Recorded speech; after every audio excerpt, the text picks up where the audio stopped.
The chapter is inside our earth. Earth के अंदर अंदर क्या है इसके बारे में हम लोग पढ़ेंगे। तो अर्थ के अंदर हम लोग ज़्यादा जानते नहीं हैं अर्थ के अंदर के बारे में, क्योंकि इतना ज़्यादा गर्मी है, इतना ज़्यादा टेम्परेचर है कि वहाँ पर कोई लाइफ तो पॉसिबल है ही नहीं। दूसरा बात, वहाँ अंदर ज़्यादा डिग किया नहीं जा सकता। इसी वजह से जियोलॉजिस्ट्स उन साइंटिस्ट्स को बोलते हैं जो अर्थ के इंटीरियर के बारे में पढ़ाई करते हैं। देखो यहाँ लिखा है कि सेंटर ऑफ द अर्थ में ऑलमोस्ट सन के जितना टेम्परेचर है। सेंटर ऑफ द अर्थ मतलब इस पोर्शन में। तो अर्थ का इंटीरियर 3 हिस्सा में डिवाइडेड है। सबसे पहला जो ऊपर में ज़मीन है उसको बोलते हैं क्रस्ट। क्रस्ट के नीचे मैंटल और मैंटल के नीचे कोर। तो क्रस्ट के बारे में हम लोग पढ़ेंगे। क्रस्ट सबसे आउटर मोस्ट लेयर है और सबसे पतला लेयर है, थिनेस्ट लेयर। उसको लिथोस्फीयर भी बोलते हैं। ये टर्म हम लोग पहले पढ़ चुके हैं। क्रस्ट 2 पार्ट में डिवाइडेड होता है। कंटिनेंटल क्रस्ट मतलब जैसे हम लोग ज़मीन के ऊपर हैं वो, और ओशियनिक क्रस्ट मतलब समुद्र के नीचे जो ज़मीन है वो। कंटिनेंटल क्रस्ट का थिकनेस 35 किलोमीटर है और वो ओशियनिक क्रस्ट से थोड़ा मोटा होता है। तो कंटिनेंट का जो क्रस्ट है उसमें 2 मिनरल सिलिका और एल्यूमिनियम बहुत मिलता है। इसी वजह से उस लेयर को बोलते हैं सीएल। SI और AL एल्यूमिनियम के लिए, SI सिलिका के लिए। और जो ओशियनिक क्रस्ट है उसमें सिलिका और मैग्नीशियम बहुत मिलता है। उसी वजह से उसको बोलते हैं सीमा। देखो यहाँ क्लियरली दिखाया गया है। ये ज़मीन लैंड के ऊपर इस तरह से है तो कंटिनेंटल क्रस्ट लैंड के नीचे, और ओशियन के नीचे है तो ओशियनिक क्रस्ट। तो ये हो गया क्रस्ट के बारे में। फिर मैंटल, क्रस्ट के नीचे आता है मैंटल। इसका थिकनेस देखो 2900 किलोमीटर है। मैंटल भी 2 लेयर में डिवाइडेड होता है, अपर मैंटल और लोअर मैंटल। लेकिन जैसे यहाँ पर अर्थ का क्रस्ट है, इसके बाद मैंटल है इस लेयर से। तो ये जो रीजन है ना, जहाँ क्रस्ट और मैंटल मिल रहा है, इस लेयर को बोलते हैं एस्थेनोस्फीयर। ये एक्सरसाइज में क्वेश्चन भी है। देखो लिखा है the upper layer that is the layer of the inner earth where the crust begins to melt into the mantle remains in molten state and is called asthenosphere। और mantle का 2 लेयर, upper layer और lower layer. फिर सबसे inner most zone आता है core. ये सबसे गर्म है। यहाँ पर निकल और आयरन ये 2 एलिमेंट प्रेजेंट रहता है, जिसका मिलाकर नाम बन रहा है नाइफ। इसका टेम्परेचर और प्रेशर बहुत हाई रहता है। फिर टेक्टोनिक प्लेट्स। अर्थ इस तरह से बहुत सारे प्लेट से बना है। ये प्लेट्स एक्चुअली पहले का है, पैंगिया प्लेट है ये पहले था 200 मिलियन ईयर्स पहले। तो प्लेट्स क्या होता है, सी सपोज ये एक बड़ा सारा लैंड है। ये बहुत सारा छोटा छोटा इस तरह का टुकड़ा से बना हुआ है। तो ये जो पीसेस है ना, इसको प्लेट्स बोलते हैं। ठीक है। तो इस तरह से पूरा अर्थ 7 बड़ा बड़ा प्लेट से बना है। अब ये प्लेट्स क्या होगा, थोड़ा बहुत सब हिलते रहता है। जैसे पानी के ऊपर बर्फ रहता है तो वो हिलते रहता है ना, ठीक उसी तरह से ये प्लेट्स हिलते रहता है, लेकिन बहुत ज़्यादा नहीं तो हम लोगों को फील होता। तो कभी कभी हिलते हिलते ये प्लेट्स एक दूसरे से अलग हो जाता है। जैसे यहाँ पर दिख रहा है ना, पहले north America, south America, Africa, India सब कनेक्टेड था, लेकिन अभी का वर्ल्ड मैप देखो कितना अलग अलग हो गया। इंडिया तो इधर चला गया। तो इसी तरह से इसका मतलब प्लेट का मूवमेंट हुआ और ये पूरा पैंगिया टेक्टोनिक प्लेट ब्रेक हो गया और अलग अलग कंटिनेंट्स बन गया। So what are tectonic plates? The earth's crust is broken into several rock plates that float like icebergs on the upper mantle, जिसको बोलते हैं टेक्टोनिक प्लेट्स। फिर है रॉक्स एंड मिनरल्स। अर्थ में बहुत सारा मिनरल्स प्रेजेंट होता है, रॉक्स प्रेजेंट होता है। मिनरल्स क्या है? नेचुरली ऑकरिंग सब्सटेंस है जो रॉक्स के अंदर प्रेजेंट होता है।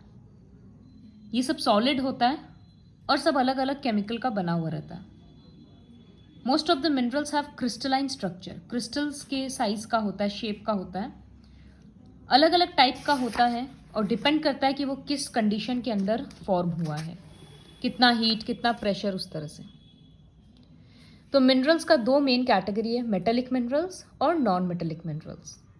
मेटेलिक मिनरल्स मतलब जिससे मेटल मिलता है, gold, aluminium, uranium. Non metallic minerals मतलब फॉस्फोरस, कार्बन, ये सब। रॉक्स और मिनरल्स काम कहाँ आता है? ऑब्वियसली पता है, टूल्स और वेपन्स बनाने में काम आता है, कंस्ट्रक्शन में काम आता है, फर्टिलाइजर्स बनता है क्योंकि सॉल्ट एसेंशियल है प्लांट के लिए। कोई कोई रॉक बहुत प्रीशियस होता है, बहुत कीमती होता है, जैसे रूबी, तो वो उन सब का ज्वेलरी बनता है। और कुछ कुछ रॉक्स से फ्यूल के तौर पे काम आता है, जैसे कोल, नेचुरल गैस, पेट्रोलियम। तो नेचुरल गैस और पेट्रोलियम रॉक नहीं है, लेकिन वो अंदर से ही तो निकल रहा है ना। अब हम लोग पढ़ेंगे टाइप्स ऑफ रॉक्स, ये बहुत इंपॉर्टेंट है। तो सबसे पहले पत्थर आता कहाँ से है? तो अर्थ के नीचे बहुत गर्मी है, बताए थे। See I show you a diagram volcano का।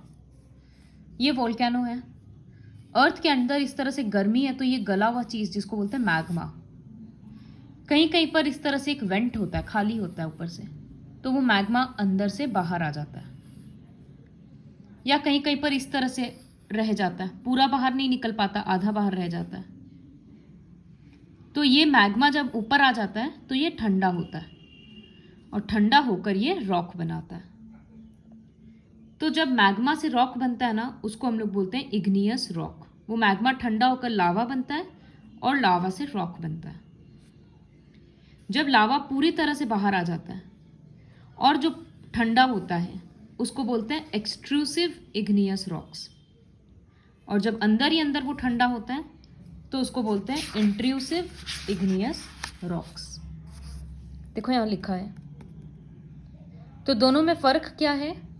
इंट्रूसिव इग्नियस रॉक्स मतलब वो रॉक अर्थ के अंदर ही ठंडा हुआ, और अर्थ के अंदर ठंडा होने में उसको टाइम लगा, तो जो क्रिस्टल बना वो बड़ा बड़ा बना, क्योंकि बहुत टाइम लगा उसको सेट होने में। एग्जाम्पल है ग्रेनाइट।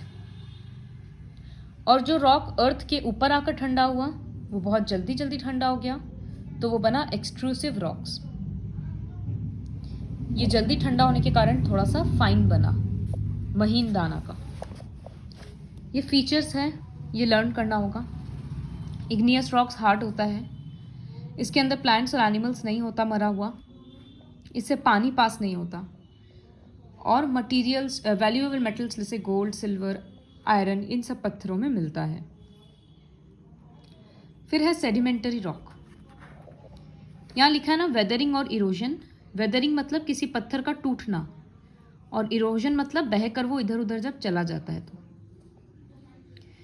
तो वेदरिंग और इरोजन के कारण पत्थर ये सब टूटता है, टूट टूट के कहीं कहीं पर जाकर वो डिपॉजिट हो जाता है।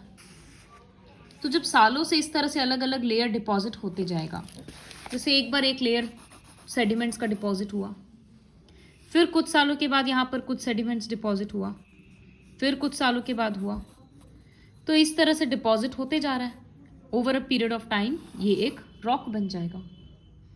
इस रॉक को बोलते हैं सेडिमेंटरी रॉक्स। देखो इस तरह से अलग अलग पूरा लाइंस दिखता है इसमें। तो पहले इग्नियस रॉक बना, उससे सेडिमेंटरी रॉक्स बना। सैंडस्टोन, सॉल्ट, कोल, ये सब का एग्जाम्पल है। डिफरेंस क्या है? ये इग्नियस से थोड़ा सा सॉफ्ट होता है, इसमें हॉरिजॉन्टल लेयर्स दिखता है, इग्नियस में नहीं दिखता है। ये सब वाटर बॉडीज ये सब के अंदर होता है, और इसके अंदर प्लांट्स और एनिमल्स कभी कभी मरा हुआ रह जाता है, तो वो फॉसिल बन जाता है। और ऊपर वाले में इग्नियस रॉक में फॉसिल नहीं था, तो इग्नियस और सेडिमेंटरी का डिफरेंस भी मिल गया। फिर थर्ड कैटेगरी ऑफ रॉक्स है मेटामॉर्फिक रॉक्स। जो रॉक्स इग्नियस और मेटामॉर्फिक दोनों नहीं है। सपोज ये एक रॉक है, अब फर्दर ये टाइम के साथ और बदलते जा रहा है, इसका कलर, इसका टेक्सचर और हार्ड हो गया या सॉफ्ट हो सकता है। तो इन सब की वजह से जो बदलाव आ रहा है, उससे जो नया पत्थर बनेगा उसको बोलते हैं metamorphic rock. Hundreds of years लगता है इस तरह से रॉक्स बनने में। जैसे एक रॉक है लाइमस्टोन, तो लाइमस्टोन फिर बाद में बन जाता है मार्बल। उसी तरह से सैंडस्टोन, तो सैंडस्टोन बन जाता है क्वार्ट्स। इस तरह का होता है वो। ये सब पत्थर वेदर रेजिस्टेंट होता है और जल्दी से ख़राब नहीं होता, टूटता नहीं है। और ये सब कब मिलता है? जब अर्थ के अंदर कुछ मूवमेंट होता है और समहाउ वो अंदर से बाहर आ जाता है। फिर रॉक साइकिल, तो ये एक साइकिल के जैसा चल रहा था ना। देखो पहले ये मैग्मा है। मैग्मा अगर ठंडा हो रहा है तो वो इग्नियस रॉक बन रहा है। फिर इग्नियस रॉक इस तरह से टूट रहा है, टूट कर वो दब दब के सेडिमेंटरी बन रहा है। फिर सेडिमेंटरी हीट और प्रेशर के चक्कर में मेटामॉर्फिक बन रहा है। कभी कभी इग्नियस रॉक भी मेटामॉर्फिक बन जाता है। जो मेटामॉर्फिक रॉक है ये भी टूट सकता है, सेडिमेंट बन जाएगा, तो सेडिमेंट प्रेस होकर सेडिमेंटरी रॉक बन जाएगा। इग्नियस रॉक पिघल भी सकता है गर्मी की वजह से, और वो वापस मैग्मा भी बन सकता है। कोई इग्नियस रॉक अगर अर्थ के अंदर फंसा हुआ रह गया तो वो वापस टेम्परेचर से पिघल जाएगा और मैग्मा बन जाएगा। तो ये एक पूरा साइकिल है। इसी साइकिल को बोलते हैं रॉक साइकिल। वो उसका डेफिनेशन है और ये इसका सारा फीचर्स है। जब पूरा जो अभी बोले वो सारा वहीं पर लिखा हुआ है। See, I have solved all the question answers. Fill in the blanks, true, false and everything. Fill in the blanks and MCQs.